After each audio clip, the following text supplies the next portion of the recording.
Hi, my name is Pasi Niemi and I'd like to introduce to you the JavaFX presentation engine I made.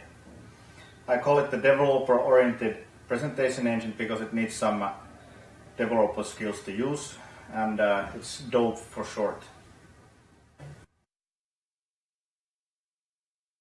The presentation can be controlled with either a traditional keyboard, this is just a really small one, or one of these. It's a controller for the Wii game console or Wiimote, or then you can control it with any browser. The easiest way to use it with the Wiimote is to use the directional buttons. So you press right to go to the next slide, and it does this slow transition. This is the initial one which is always slow, but you can also go in this slow transition between the slides.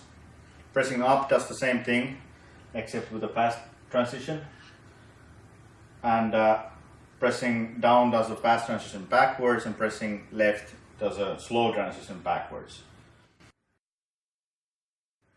You can also highlight stuff using the Wiimote infrared, like so.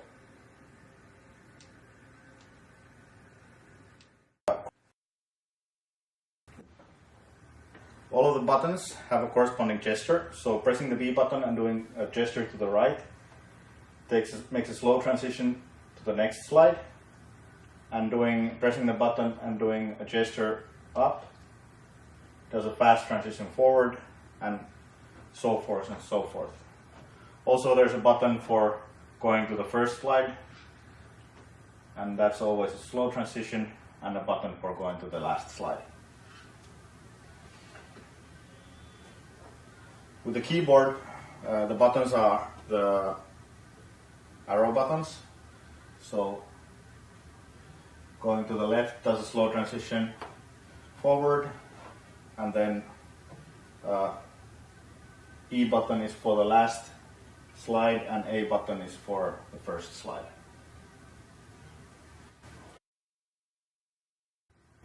The last way you can control this is with the browser, and the nice thing about doing it with the browser is that you can skip slides,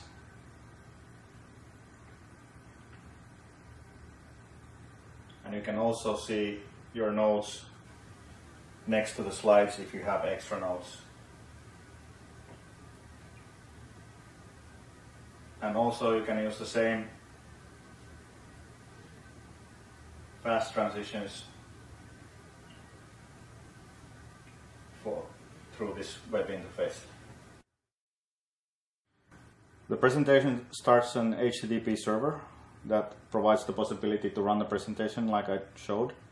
Also, you can follow the presentation, and you can download the presentation in a couple of formats, either in HTML or 2 different image sizes. Okay. Videos are handled specially. The build scripts remember the position and the size of video element placeholders, and then when you try to traverse away from a slide with a video, it zooms in and starts an external player to play the video. So that's my introduction to my JavaFX presentation engine. I hope you liked it. There's more information on GitHub. There will be a link underneath this video, and thanks for watching.